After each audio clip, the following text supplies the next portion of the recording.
বাংলার 22শে শ্রাবণ 1348 রামগুরু রথে অমৃত লোকের উদ্দেশ্যে পাঠিয়েছিলেন তুমি নিয়তি বাড়িয়ে দিয়েছিল তার মরণ বাবা তোমায় নিয়ে যেতে জীবনের অনন্ত সত্যটাকে মেনে নিয়ে সেই প্রভাবে রোগী হয়েছিল অস্তমিত তৎকালীন প্রভাতী পত্রিকাগুলিতে যখন শিরোনামে প্রকাশিত হয়েছিল রবি অস্তমিত তখন কত বিখ্যাত হয়েছিল বিশ্বের মানুষের অন্তর থেমে গিয়েছিল কলকাতা সহ সারা ভারতবর্ষ প্রকৃতিও সেদিন হয়েছিল শোকে মুহ্যমান থেকে থেকে শ্রাবণের ধারা তোমার যাত্রা পথে ধূলিকণাগুলিকে ধুইয়ে দিয়েছিল তুমি চিরনিদ্রায় শায়িত হয়ে পড়েছিলে তোমার সিংহবার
ভোরের বেলা দেব নমুতো ছেড়ে দেখতে দেখতে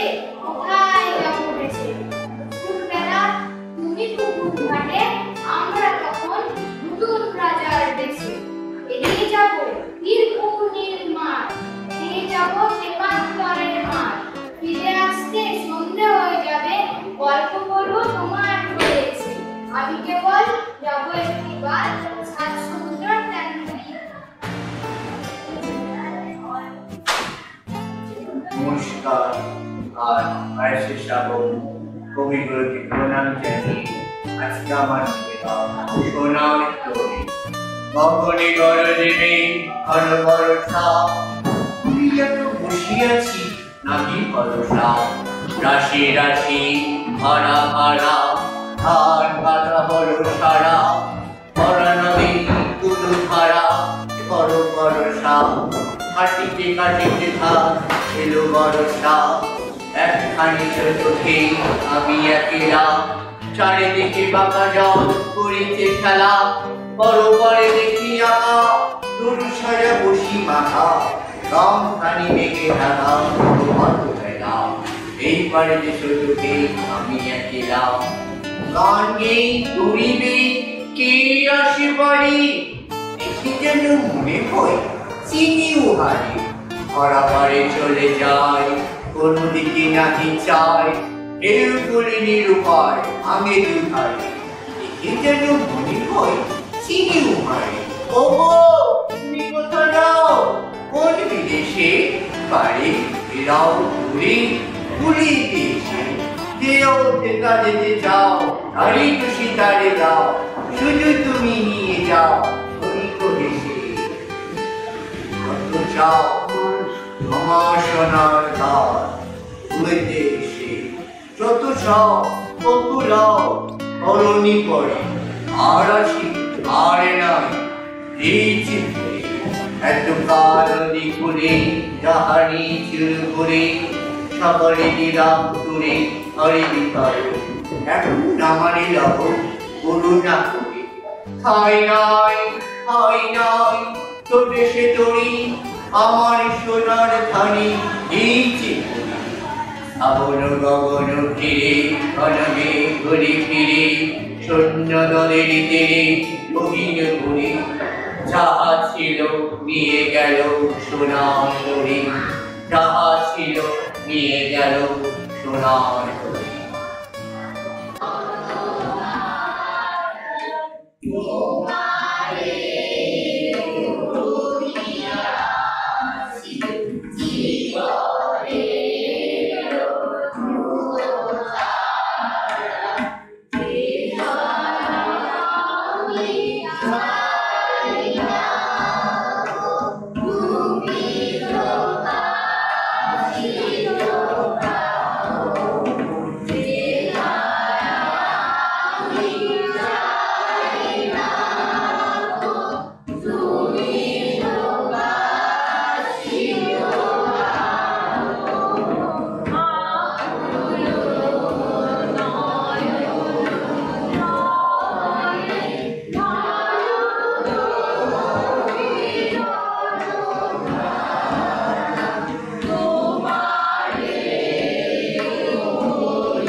God.